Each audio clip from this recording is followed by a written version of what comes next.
Welcome to We Fixed Real Estate. Today we have Fred Glick. And that's it.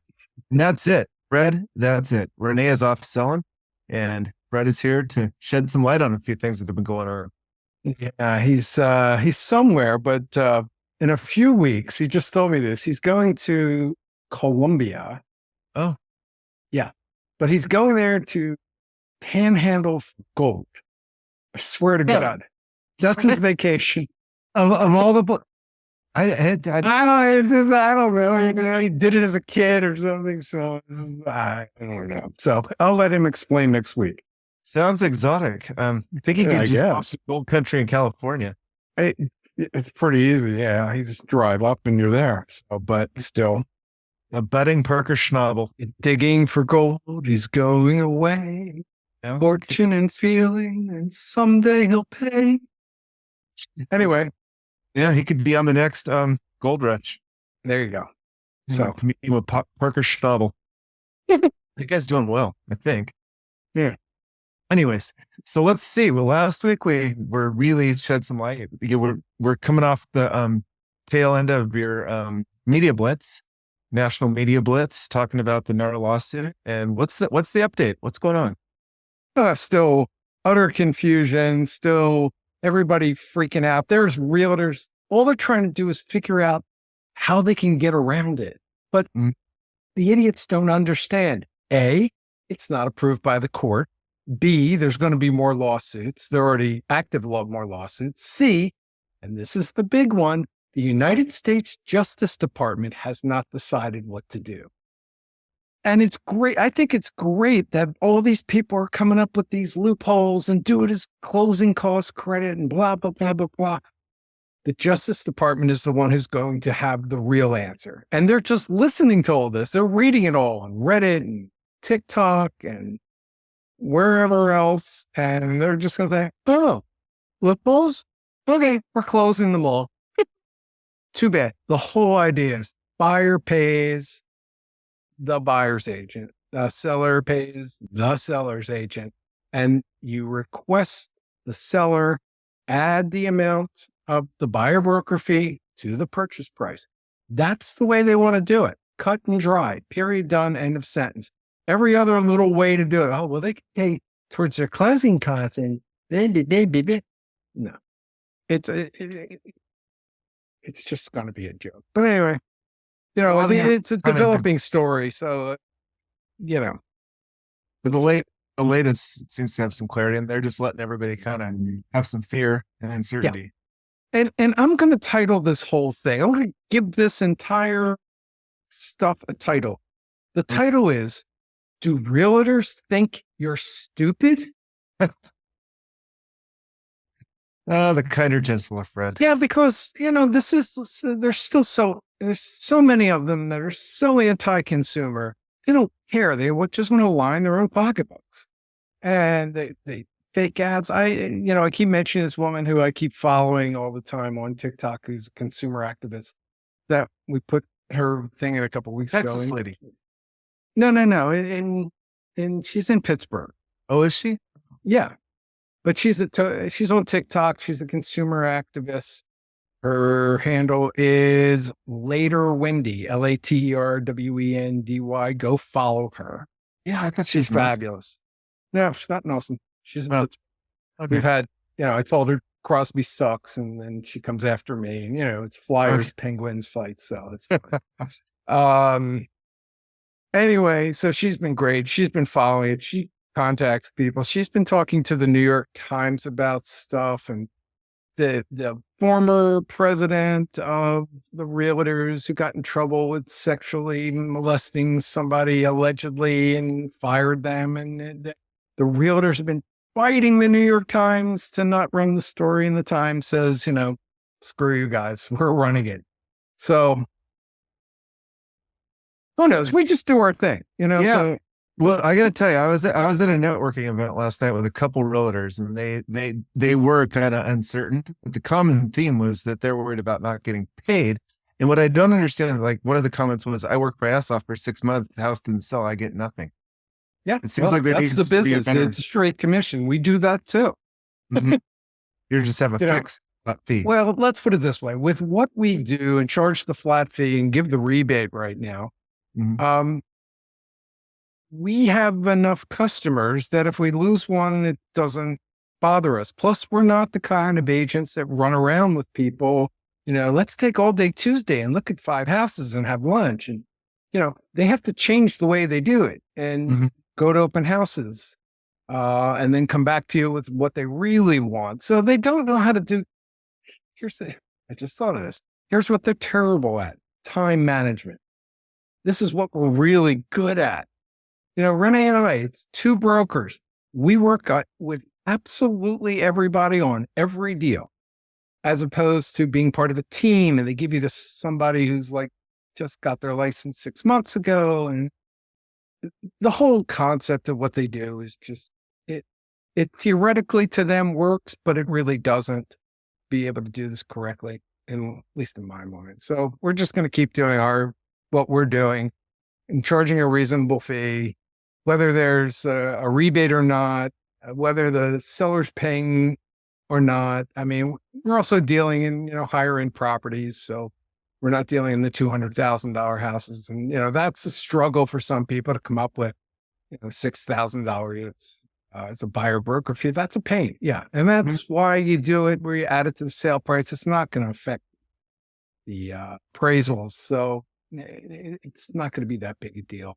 It really isn't, but they're just, but the interesting thing will be to see what they're going to put in the form that says, if it all says, and it will, you have to get a contract in writing in advance showing what you're going to get paid. So they're going to start still putting in 2.5% on $1 million deal. We're still way ahead of the game. So we'll change our advertising to tell people what our price is, as opposed to talking about rebates if there's no more rebates. Mm-hmm. And it's price and service. Price Well, and service. the rebates was your creative workaround to this flawed double commissions. Yeah. Thing. And so getting paid 2% to do paperwork. Speaking of that, so I got a good story for you. This is how freaking greedy these people are. Compass agents, 2 of them, because they're a team or something. Oh, and all these names of the Judy Smith group at Compass, and sometimes the Frank Smith Associates, but they really work for Coldwell Banker. They put these team names. Nobody cares. Nobody knows. Nobody says, "Oh my God, it's the Tom Smith group." It's just personal marketing crap. We don't personally market ourselves. We market our company because that's what it's all about. I could care less if my picture isn't somewhere, but these people with their hands on their hips or their arms folded back to back. You don't want people sitting on your face on a bus bench? Just stupid. Let me speak about the bus bench. I used to have a thing. I think I still own this website. What was it? I will not cheat on you. And I wanted to put that I will not cheat on you.com. And the idea was we don't do dual agency. So I just wanted to put that with a picture of a good looking guy and a good looking girl. And that's it. And that would be my real estate ad, as opposed to, number 1 in the market, I sell houses. Okay. Whatever. So anyway, I'm not going to dray along with this. So let me talk about these. I used to live up in Palo Alto, and I had friends across the street who subsequently now are moving away and wanted to sell their house. So his wife found these 2 Compass agents, and they did a whole presentation, blah, blah, blah, blah, blah, blah, blah, 5%ers and why their value and blah, blah, blah, blah. And her husband, he let her do it, and he kind of didn't think about it. And then he got she signed the contract, and then the DocuSign went to him. He said, "This isn't Fred from across the street. He's in the business. Let me ping him. Let me see what's going on." Because because this is nuts. 5%. It's crazy. So he pings me, and it's like, I tell him the reality is, tell him what we do, and it's great. The very next day, he says, we had a friend of ours who we talked to a couple of weeks ago casually, but now that she really wants to just buy her house, and we're just going to negotiate a price, and we just need somebody to do the paperwork. Mm-hmm. So they went back to the Compass girls, and they said, well, there's a lot still things to do, blah, blah, blah, blah, blah, blah, blah, and we'll do it for 2%. It's a $4 million house. They wanted $80,000 to do freaking paperwork, basically. Not put it on the market, not have to host open house, nothing. So we're doing it for a flat fee of $97.50. And his wife was like, oh my God. So it's like, we're saving them $70,000. They're not your partners. And by the way, remember, this brings up something in my mind. On TikTok, remember the 4 guys, Shema Palahapitia and all his friends who do that? Well, they're on there again about complaining about, hey, I bought a place for $1 million. I'm selling it for $1.1 million, but the agent wants $60,000. They're cutting 60% of my profit. It's insanity. And it is, people. It's insanity. No matter what they say to you about their value, nobody's got a value to do this. I mean, I've always thought about people who are doctors, 4 years of medical school, 6 years of residency for surgery or whatever, and they're making nice money. And if you look at it, how could these real estate agents expect to make this giant amount of money compared to what a doctor has gone through? People in tech. You went to MIT and Berkeley and, you learned all this stuff and you're building these amazing things for major corporations. But, these realtors should be paid more. Yeah, you bring up a point there, because I think a lot of people go to the full service thinking that the realtor is going to hold their hands, almost take on the impression of a therapist, but you're better off hiring an actual therapist. Guide you through the home buying process and all the trauma that it may be, rather than depending on a realtor.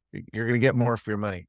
Exactly. You're buying a friend for this percentage, and they want to be friends. Of course, they want referrals, and it's a whole system. Or contract with around for years. An interior decorator or somebody that is like, because you're looking for a particular house that's going to fit a certain design.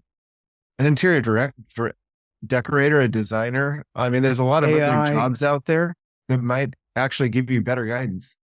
There's when we don't know anything else. It's like when we see an inspection and somebody asks us a question about the inspection, we say, call the inspector. Yeah, we might have an opinion on it, but that's not what we do for a living. Mm-hmm. So we make sure to get the professionals out there. So talking about professionals, what about everybody seems to have an opinion about real estate. Everyone talks to their friends. Everyone's just an authority of some sort. Yeah, shut them out. Say, thank you very much. Don't listen to them. Every single deal has completely different, my favorite word in the world, context. Mm-hmm. I want you, when this gets made, have them just splash the big word, context. Context. Context. So I'll give you an example. We had this buyer, and nice people, and they wanted to put an offer in on a property in South Bay in a competitive situation like everything else is down there in a great school district. And their price was low. And this was their first deal. And, on the first deal, we're kind of going to give you some slack so you understand it. And then you see how badly you lose. And then you understand the market and you either stay in or get out, which is what we found. But there's other parts of the contract. One of the parts of the contract says you have to give, it's prefab written that you give the escrow deposit, which is 3% of the sale price, within 3 days. that's great that it's pre-written in there. But the reality is everybody's submitting an offer and the listing agent and seller expect it to be one day. They don't want to take the house off the market. I'll let you think about it for 3 days. Get the deposit in. We tell our buyers, be prepared. Make sure it's in an account that you can wire. Mm-hmm. This guy was so adamant. Well, my friend bought 3 years ago and he said, 1 day is ridiculous. And this guy was like arguing with me for half an hour. There was nothing, and he was complaining that you're trying to manipulate me. It's like, no, we're trying to help you. We're trying to make you do what everybody else does. Because remember this, you're not negotiating with a seller in a multiple bid situation. You're going against the other buyers. They're your competition. Mm-hmm. So you have to at least be on par with some of these conditions. Oh, and the other thing he wanted to do was an appraisal condition. Nobody does that because, as many of you have listened to this before, know the appraiser gets a copy of the contract before they do the appraisal. So they know what they have to shoot for. And 99% of the time it comes in, unless it's just totally outrageously ridiculous, but they can make what are called time adjustments. So that's how they get that number. He wouldn't do that. He wanted a 7-day appraisal contingency. So he's got the 3-day and the 7-day. Well, basically the agent looked at it and just threw it to the bottom of the pile. It's like, he's not competitive. We told him that. We told him exactly. He's like, the agent can't wait for 10 days for this guy to, if they've got people with 1 day. Yeah. So it's like, we'll never tell somebody to not write an offer, but you got to get into the game. It's like you're in the minor leagues when everybody else is in the major leagues. And that's in the South Bay with everyone, just a super competitive market. Maybe the 3-day wait might be okay. Like if you're in I don't want to say a place, but California, where houses are on the market for 2 years. Merced's a little tough now. So we can negotiate anything in Merced. That's the whole point. It's the supply and demand features indicate how you're able to submit an offer. Mm-hmm. And if there's nobody else offering, we can do whatever we want. We do a 2-year mortgage, I should say, or whatever. So it's just like, stop listening to your friends, especially 3 years. Oh, seriously, dude? Yeah. It's just crazy. Crazy. I guess so. At any point of the time, if there's multiple offers, you're competing with the buyer. In certain situations where the market's slow and there's no offers coming in, then you are kind of working with a seller because the seller wants to sell that house. Exactly. And again, I said, the context of what you do where. And if you have an agent who just writes an offer, no matter what you say, that's a terrible agent, especially in a competitive market because they don't understand it. So, we do our homework. We figure out the comps. We talk to other agents who've had recent sales or recent pending sales. We get whatever we can extract out of the listing agent. There's a way to do this, and we have a formula and it works. And this, because they're accepting maybe an offer with just a 1 day versus waiting for this guy to come around with 3 days, that has nothing to do with equality or fair housing. It's just get your offer in because we've got a bid on the table. Yeah. We're going to do it. And he has the money in the account because I have his statements. I can see that he's got the money in the account. What's the difference? Mm-hmm. The difference is because his friend says that's done. Okay. So I asked, is the friend in the real estate business? No. I said, we're day to day in the real estate business. Why do you think we keep pushing this? It's not going to hurt you. Mm-hmm. It's just you write a check, you wire the money the first day, not 3 days. Mm-hmm. Crazy. But anyway, he's not our client anymore. So that's important. I mean, so few agencies will be picky. If you're a good fit, it helps everything just run smoothly. And being be able to figure out, no, you're not a good fit for this. And the majority of our clients are great. They get it. They understand. They get the documents we need. I mean, we love these people. It's the way I am, just get it done. Do it right. Do it right the first time and everything goes smooth. You throw the monkey wrenches in and the monkeys are loose. Yeah. Yeah. Or something like that. So much is going on.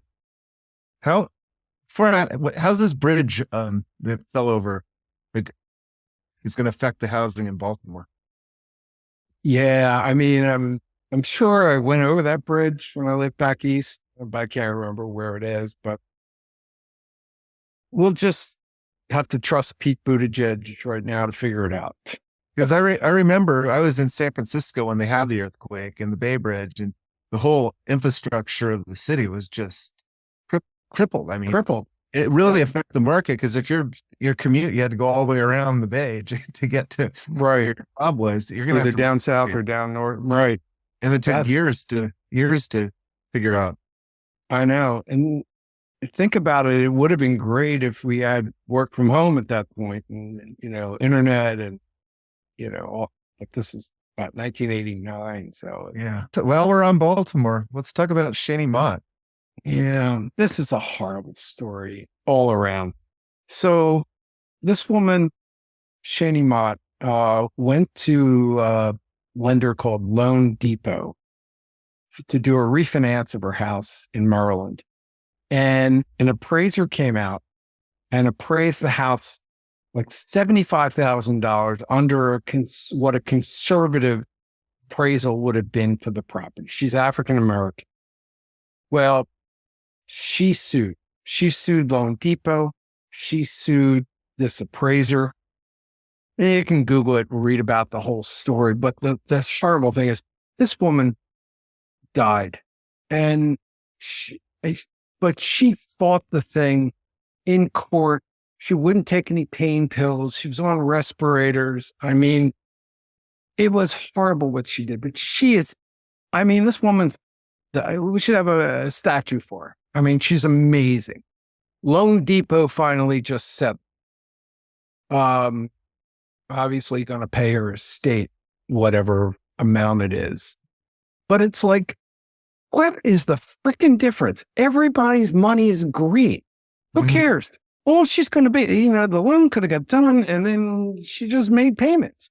I don't understand these people who are, and now this appraiser is still fighting it in court and has a GoFundMe page to fund and, claiming, I did the right thing and blah, blah, blah, blah, blah. And he's got all these Cheerio people. Yeah, you go for it. And it's like, really? I don't get it. I don't care what planet you're from or color you are. Get me the documents to do what we all say to do, and here's the money. It's just hard. Horrible. So she won her lawsuit. How long did that go on for? Well, I don't remember the exact time, but it was a while. Obviously, the wheels of justice run slowly. And speaking of wheels of justice, that Sam Brinkman idiot gets 25 years. What a goofball. That hairdo. It's like, this is the guy who was like beaten up in high school and he thought, I'm going to make zillions and get back at all these people who thought I was a douchebag. And yeah, they're a douchebag. Apparently all the inmates love him. He's giving them good crypto stock tips and helping them with their taxes. He has a purpose in life. He just didn't know what it was. Yeah. Inmate CPA or something. That's pretty funny. Terrible. What else is on your mind, Fred, as we approach the end of our We Fixed Real Estate show? I feel bad for everybody's going to miss a nice Easter this year in California and the West Coast because we're getting a deluge with rain and Saturday and Sunday. So here's a question. Do you do an open house in the rain and the torrential rain Saturday and Sunday? And probably not. That's going to screw up your marketing or your idea having Tuesday as an offer date because none of people saw it. So it's going to add another week. So it's going to look like things are staying on the market longer. Do you pull the house off and put it back on? So No. You just can't do an open house during the weekend. So Well, we've talked before about how for the buyer, it's actually good to go on an open house during a Oh rainstorm. yeah, go make an appointment for Monday morning to see the house. You'll stress test it and see exactly what it's like. It's like a little informal inspection. Exactly, and just smell. See if you smell any kind of bad odors on Monday after all the rains. I need to figure out what's happening. I know we're supposed to go to an outdoor wedding on Sunday. No, you're not. We haven't heard it's canceled yet. So. Yeah. Yeah. Okay. The very strong tense. We'll see. First, it's like they plan their wedding on Easter. It was an interesting time. That's a little bizarre, but who knows? We don't ask questions. We just attend the family functions. That's all you can do. I hear you, kids. I hear you. Well, what else? Nothing. Not much. Today is a March Madness game, and I'm sure San Diego State. One of my I have two alma maters. San Diego State's playing today. Gonzaga's playing tomorrow. I was going to ask you that. Gonzaga is going to have a tough time over Purdue, but they made it to the Sweet 16 every year for the last 9 years. There you go. You gotta love that. And start of the baseball season, NHL and NBA playoffs around the corner. So it's this time of year for people, look at the sports and spring break. It's spring break now and blah, blah, blah, blah, blah. I remember it being a lot more consistent back then. Back when I was it seemed like everyone kind of went the same week.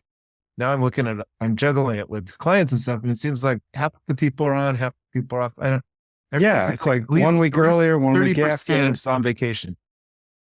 Yeah. But it's good for places like Santa Teresa, Costa Rica, who now are able to consistently fill hotel rooms, and the restaurants don't get insane. If everybody's off in 1 week, it would be nuts. It couldn't handle it all. So for resorts, cruise ships, whatever, vacation places, maybe it's a good thing. Yeah, maybe they were there orchestrating. Well, any last words before my famously awkward close? No, I mean, we'll find out next week from Renee, but maybe gold panning is coming back. It's the next thing after crypto. Yes. So I can't wait till you explain it. I can't Stay tuned for next week. Yeah. I wonder if it's on one of those eco ventures where he's guaranteed like X amount. They're going to take it to the secret ones. I don't know. Stay tuned next week, people. Exactly. Well, this has been another episode of We Fixed Real Estate. Thank you. See you, everybody. See ya.